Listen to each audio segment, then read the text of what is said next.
ሰላም ኣብ ዝተፈላለዩ ኩርናዓት ዓለም ብምዃን ትከታተሉና ዘለኹም ክቡራትን ክቡራንን ከመይ ትኾኑ ንሎሚ 5 ጉንበት 2018 ዓመተ ምህረት ዘዋድድና ሓበሬታታት ከም ስዕብ ክቐርቡ እዮም ዝርዝር ዜናታት ቅድሚ ምቕራብና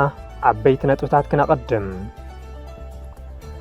ኣብ ወግዓዊ ገጽ ማሕበራዊ ሚድያ ቤት ጽሕፈት ፕረዚደንት ክልል ትግራይ ዓብይን ፖለቲካዊ ትርጉም ዘለዎን ለውጢ ተረኣዩ ንዝሓለፉ 3 ዓመታት ኣብ ትሕቲ ጊዜያዊ ምምሕዳር ትግራይ ጸንሐ ወግዓዊ ገጽ ማሕበራዊ ሚድያ ሎሚ ኣብ ትሕቲ ቁጽር ሕወሓት ኣትዩ ዓፋር ዝርከብ ዕጡቕ ሓይሊ ነቲ ኣብ ልዕሊ ትግራይ ንዝኸፍቶ ውግእ ዝመርሑ ጀነራላት ምምዳው ኣፍሊጡ እቲ ዕጡቕ ሓይሊ ኣብ ውሽጢ ሓደ ሰሞን ኣብ ልዕሊ ትግራይ ኩናት ንኽኸፍት ብስርዓት ብልጽግና ኣንፈት ከም ዝተውሃቦ ዝፍለጥ እዩ ዝርዝር እቶም ጀነራላት በፂሑናሎም ክነስምዐኩም ኢና ኣብ ኤርትራ ፍሉይ ልኡኽ ሰብኣዊ መሰላት ክቕጽልን ተሓታትነት ክሰፍንን ዘይመንግስታውያን ማሕበራት ጸዊዐን ኣብ መበል 62 ሱሩዕ ኣኼባ ባይቶ ሰብኣዊ መሰላት ሕቡራት ሃገራት ፍሉይ ልኡኽ ሰብኣዊ መሰላት ኤርትራ ስልጣኑ ክሕድስን ጉዳይ ተሓታትነት ክቕጽልን ዘይመንግስታውያን ማሕበራት ጸዊዐን ኣለዋ ሕዚ ናብ ዝርዝሮም ክንሰግር ኣብ ወግዓዊ ገጽ ማሕበራዊ ሚድያ ቤት ጽሕፈት ፕረዚደንት ክልል ትግራይ ዓብይን ፖለቲካዊ ትርጉም ዘለዎን ለውጢ ተረኣዩ ንዝሓለፉ 3 ዓመታት ኣብ ትሕቲ ጊዜያዊ ምምሕዳር ትግራይ ጸንሐ ወግዓዊ ገጽ ማሕበራዊ ሚድያ ሎሚ ኣብ ትሕቲ ቁጽር ሕወሓት ኣትዩ ጀነራል ታደሰ ወረደ ካብ ቤት ጽሕፈት ፕረዚደንት ደጀን ተባሪሮም ኣብ ገዝኦም ኮይኖም መጠንቀቕታታት ከመሓላልፍሉ ዝጸንሑ ገጽ ማሕበራዊ ሚድያ ሎሚ 5 ጉንበት 2018 ዓመተ ምህረት ኣብ ትሕቲ ቁጽር ብቤት ምኽሪ ዝተመረጸ መንግስቲ ምውዓሉ ተረጋጊጹ ኣሎ ጽሕፈት ፕረዚደንት ክልል ትግራይ ኣብ ወግዓዊ ገጽ ማሕበራዊ ሚድያ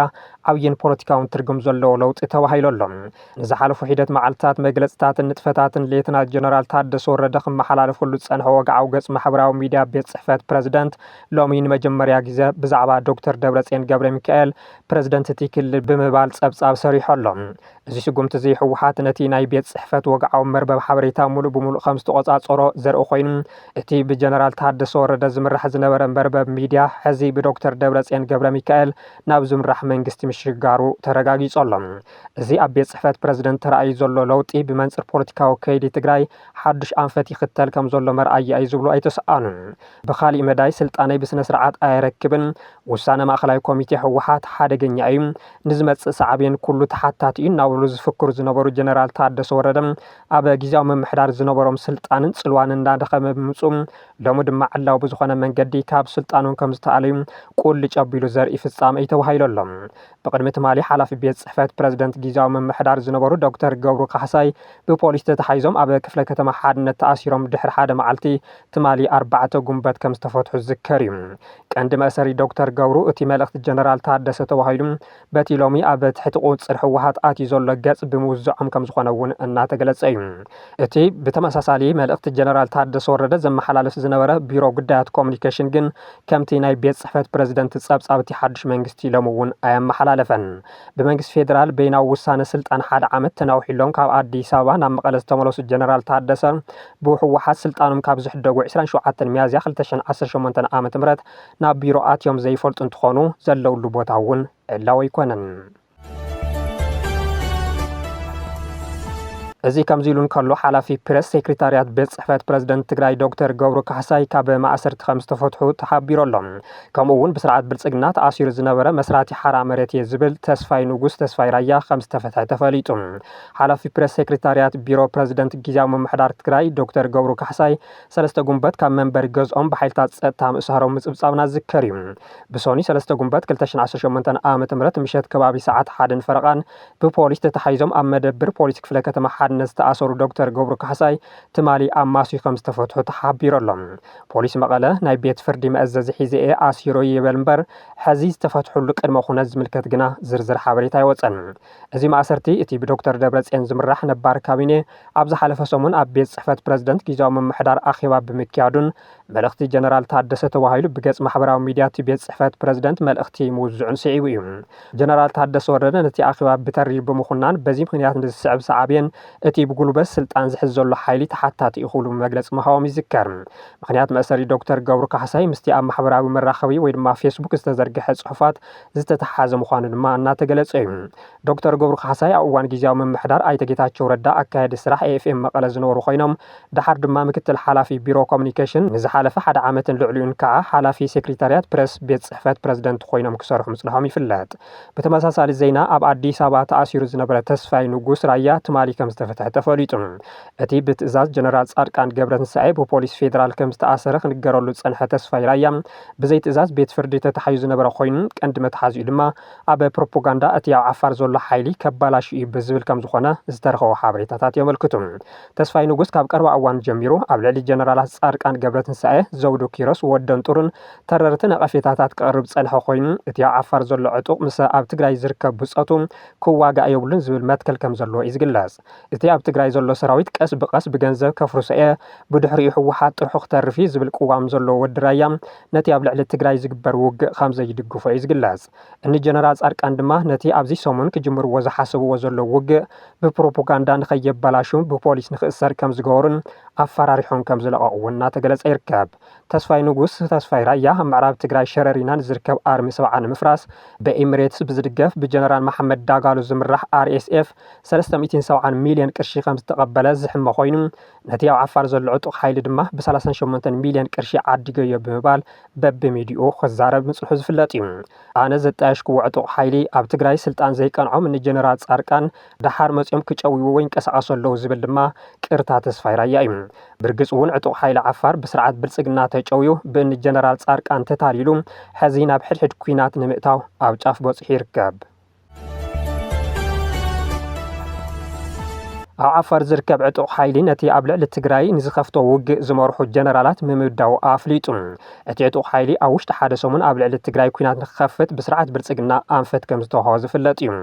ኣብ ዓፋር ዝተወደበን ብስርዓት ብልጽግና ዝድገፍን ዕጡቕ ሓይሊ ትግራይ ክሳብ 10 ጉንበት 2018 ኣብ ልዕሊ ትግራይ ውግእ ንምኽፋት ምድላዋቱ ከም ዝወድእ ጥሉል ሓበሬታ ረኺብና ኣብ ናይ ትማሊ ዜናና ምጽብጻብና ዝዝከር እዩ ሎሚ ዝረኸብናዮ ሓበሬታ ከም ዘመልክቶ ድማ እቲ ዕጡቕ ሓይሊ ነቲ ውግእ ዝመርሑ ጀነራላት ግንባሩ ምምዳው ዘመላኽት እዩ እቲ ኣብዚ ሰሙን ኣብ ልዕሊ ትግራይ ኩናት ንክኸፍት ብስርዓት ብልጽግና ትእዛዝ ተዋሂብዎ ናብ ወሰን ትግራይ ተጸጊዑ ዝርከብ ዕጡቕ ሓይሊ ኣብዚ ሰሙን 5 ግንባር ከም ዘጣየሸ ዝሓበረ ኮይኑ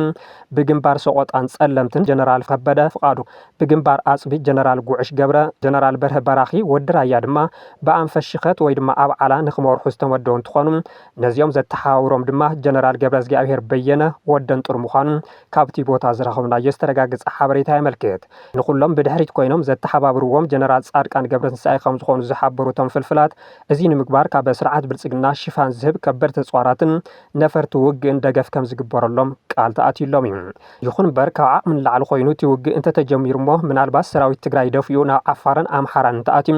እቲ ስርዓት ተወሪረ ኢሉ ብምእዋጅ ኣብ ልዕሊ ትግራይ ቁልዕ ኩናት ክጅመር ከም ዝኽእል እዩ ዝግመት ስርዓት ብልጽግና ቅድሚ መረፃ ኣብቲ ውግእ ናይ ምስታፍ መደብ ከም ዘይብሉ ከም ዝተነገሮም ዝሓበሩ ኣብቲ ቦታ ዝርከቡ ፍልፍላት ቀንዲ ዕላምኡ ተጋሩ ነንባዕሎም ንኽዳኸሙ ብምግባር ምስተዳመዩ ድማ ድሕሪ መረፃ ብቐሊሉ ንትግራይ ምቁፅጻር ዕላምኡ ከም ዝኾነ ይሕብሩ ስርዓት ብልጽግና መረፃ ንኽተኣጓጎሎ ከም ዘይደልን ብማሕበረሰብ ዓለም ቅቡልነት ንምርጋጽ ድማ ግድን መረፃ ክካየድ ከም ዘሎ ቆሪፁ ከም ዝተለዓለን ዝሕብሩቶም ፈለጥቲ ውሽጢ ክሳብ 24 ጉንበት ድማ ናብ ትግራይ ሰራዊት እትዩ ንኽዋጋእ ድልየት ከም ዘይብሉ ኣረጋጊጾም ስለዝኾነ ንሓደ ዓመት ሙሉእ ዝኾነ ዓይነት ለውጢ ከየምፅእ በቲ ስርዓት ክቕለብ ዝጸንሐት ዕጡቕ ሓይሊ ሕዚ ናብ ትግራይ እቶ ዝብል ተሪር ትእዛዝ ከም ዝተዋሃቦን በዚ እውን ኣብዚ ሓፂር መዓልቲ ውግእ ከም ዝኸፍትን ተረጋጊጾሎም እዚ ዝድገስ ዘሎ ውዲት ደቂ ሓንቲ ማህፀን ተጋሩ ዘቃትልን ዘዳምን ምዃኑ ዘሕዝን እዩ ዝብሉ ወሃብ ትርኢቶም እዚ ጠጠው ንኽብል ድማ ብዙሓት ይምሕፀኑ ኣለዉ ቁጽሪ ተመዛበልቲ ውሽጢ ዓዲ ኣብ ዓለም ተራእዩ ብዘይፈልጥ መልክዕ ምውሳኹ ምልክት ዓለም ለኸ ውድቀት ሓለዋ ሰላማውያን ሰባት ምዃኑ ተገሊጹ ብብርኪ ዓለም ብሰንኪ ናዕብን ጎነፅን ቁጽሪ ተመዛበልቲ ውሽጢ ዓዲ IDPs ኣብ ሕሉፍ እዋናት ካብ ዝተረኣየ ንላዕሊ ኣብ ዝሓለፈ ዓመት ከም ዝወሰኸ ዓለም ለኸ ማእኸል ክትትል ተመዛበልቲ ውሽጢ ዓዲ ኣብ ዘውፅኦ ጸብጻብ ዕላው ገይሩ ኣብ መወዳእታ 2025 ዓመት ፈረንጂ 32.3 ሚልዮን ሰባት ኣብ ውሽጢ ዓዲ ብሰንኪ ጎንፂ ተመዛዊሎም ከም ዝነበሩ ዝሓበረ እቲ ሓድሽ ጸብጻብ ካብዚ ቁጽሪ ብምኽንያት ተፈጥሮ ተፈጥሮአዊ ሓደጋታት ዝተመዛወሉ ሰባት 29.9 ሚልዮን ትኾኑ ዝርዝር ሓበሬታ ምትሓዝ ካብ ዝተጀመረሉ 2008 ናብዚ በዝሒ ብጎንፂ ዝተመዛወሉ ካብ ብተፈጥሮአዊ ዝተመዛወሉ እንትበልጽ ንፈለማ እዋን ምዃኑ እውን ኣረዲዩ። ጠቕሊሎም ናብ መረበቶም ዘይተመለሱ ናብ ዝዓነወ ገዝኦም ዝምለሱን መሰረታዊ ግልጋሎት ዘይረኽቡን ስድራ ኣዝዮም ብዙሓት ምዃኖም ዝገለጹ ዋና ጸሓፊ ጉዳያት ስደተኛታት ኖርዌይ ጃን ኤግላንድ እዚ ድማ ዓለም ኣብ ሓለዋ ሰላማውያን ሰባት ውድቀት ከም ዘጋጥማ ምልክት ኢሎም ኣብ ዝተፈላለየ ሃገራት ሰላማውያን ሰባት ካብ መንበሪኦም መረበቶምን ወጻኢ እናነበሩ ንርኢ ኣለና ኢሎም ጃን ኤግላንድ ተመዛበልቲ ኣብ ዝተመለሱሎም ገለ ከባቢታት እውን መሰረተ ልምዓት ብምዕናዎም ማሕበራውን ከባቢያውን ጽዕንቶታት ብምቕጻሎም ጉዳይ ተመዛበልቲ ዘላቐ መፍትሒ ዝሓትት ምዃኑ ዘረድዩ ከም ጸብጻብ ዘጋርዲያን ሰባት ሓደ ግዜ ከይኮነስ 2 ወይ 3 ግዜ ይመዛወሉሉ ዝበላ ዳይሬክተር ዓለም ለኸ ማእኸል ክትትል ተመዛበልቲ ውሽጢ ዓዲ ትሪሲ ሉካስ እዚ ተደጋጋሚ ምዝባል ምትራፍ ዘይምኽኣልና ድማ ነዞም ተመዛበልቲ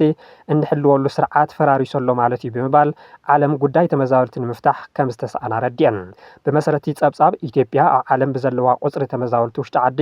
ኣብ ሻምናይ ብርኪ ተቐሚጣ ከም ትርከብ እውን ተፈሊጦሎም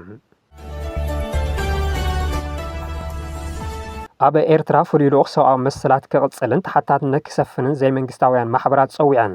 ኣብ መበል 62 ስሩዕ ኣኼባ ባይቶ ሰብኣዊ መሰላት ሕቡራት ሃገራት ፍሉይ ልኡኽ ሰብኣዊ መሰላት ኤርትራ ስልጣኑ ክሕደስን ጉዳይ ተሓታትነት ክቕጽልን ዘይመንግስታውያን ማሕበራት ጻውዒት ኣቕሪበን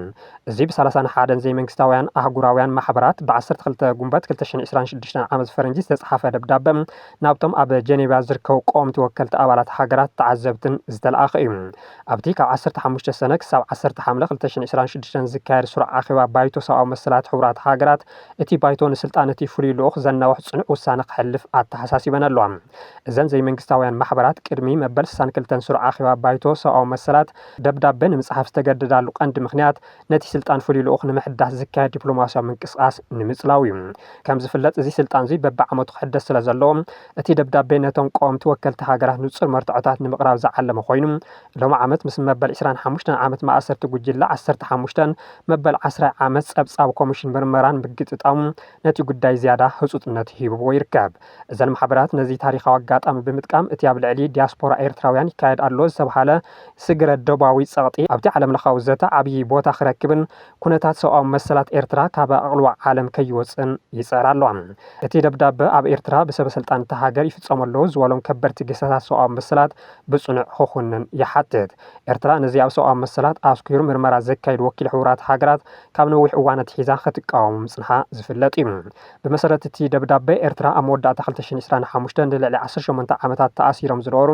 10 ሰባት እኳ እንተፈትሐት ኣሽሓት ዜጋታት ግና ገና ኣብ ዘይሕጋዊ መእሰርቲ ከም ዝርከቡ እዩ ዝግለጽ ሎሚ ዓመት 25 ዓመታት ዝመልኡ 11 ሰበስልጣን መንግስቲ ወይ ድማ ኣባላት G15 ዝርከብዎም ዝተፈላለዩ ፖለቲከኛታት ጋዜጠኛታትን መራሕቲ ሃይማኖትን ተምሃሮን ብሓፍሻ ልዕሊ 10,000 ሰባት ብዘይፍርዲ ተኣሲሮም ከም ዘሎ ይግለጽ እቲ መንግስቲ ኤርትራ ኣብ መወዳእታ ሰዓታት 13 እስራት ንምፍታሕ ዝወሰደ ስጉምቲ ነቲ ስርዓታዊ ዝኾነ ግሰታት ሰብኣዊ መሰላት ዝፈትሕ ኣይኮነን ንሕቡራት ሃገራት ንምድንጋር ዝተገበረ ቀንዕና ዘይብሉ ስጉምቲ ምዃኑ ስክፍታ ኣለና ድማ ተባሂሉሎም ኣብዚ እዋን እዚ ኤርትራ ኣብ ዓለም ለኸ ካብ ዘለዎ 180 ሃገራት ነጻነት ፕረስ ብምዕፋን ኣብቲ ዝተሓተ መወዳእታ ደረጃ ማለት እውን 180 ተሰሪዓ ትርከብ ዕለታዊ ዜናታትና ነዚኦም ይመስሉ ነይሮም ስለ ዝተኸታተልኩምና ብምስጋን ኣብዚ ክንፍልየኩም ሰላም